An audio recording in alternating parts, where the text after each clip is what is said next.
Have you ever been curious about how life-altering a flood could be?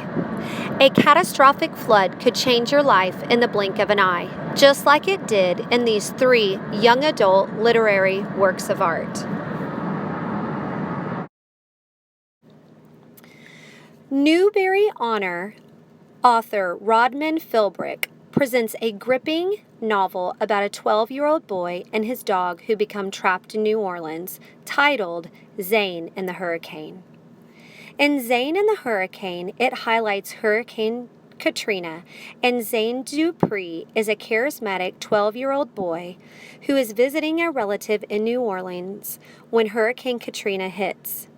Unexpectedly separated from all family, Zane and his dog experience the terror of Katrina's wind, rain, and horrific flooding. Facing death, they are rescued from an attic air vent by a kind, elderly musician and a scrappy young girl. The chaos that ensues as storm waters drown the city, shelter and food vanish, and police contribute to a dangerous, frightening atmosphere, creates a page-turning tale that completely engrosses the reader. Based on the facts of the worst hurricane disaster in U.S. history, Philbrick includes the lawlessness and lack of government support during the disaster, as well as the generosity and courage of those who risked their lives and safety to help others. This is an unforgettable novel of heroism in the face of truly challenging circumstances. Zane and the Hurricane is 192 pages. It is a Newbery Honor Award-winning book and a 2015 Bluebonnet.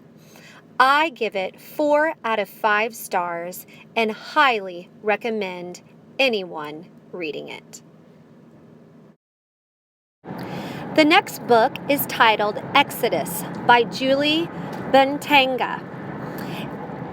This post-apocalyptic story takes us all over the place, from ocean-bound islands to cities in the sky. Mara's island home is drowning as the ice caps melt and the earth loses its land to the ocean. Imagine our world if the ice caps really do thaw.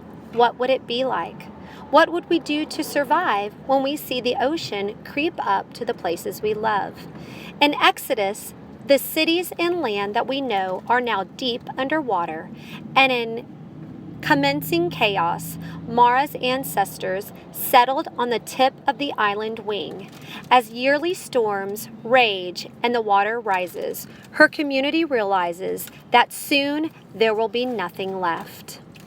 Mara meets the mysterious, fiery-eyed boy who tells her of sky cities that rise from the sea. Mara sets sail on a daring journey to find a new life for herself and her friends. Instead, she discovers a love that threatens to tear her apart. Mara's search for a safe refuge will require a strength she's never needed before. This book is full of ethical questions that I think would lend itself to an interesting discussion among young people. I found myself thinking about this one when I'm not reading it, which is a sure sign that it's captured my attention. I give it 5 out of 5 stars. I'm glad I've got the sequel already out from the library. It's titled Zenith, which is book 2, and then after that one, you can head on to book 3, titled Aurora.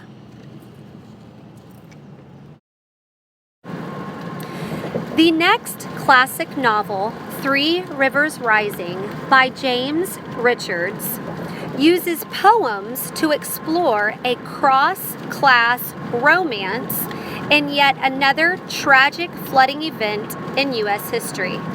16-year-old Celestia spends the summer with her family at an elite resort at Lake Comadea, a shimmering mountain reservoir held in place by a dam.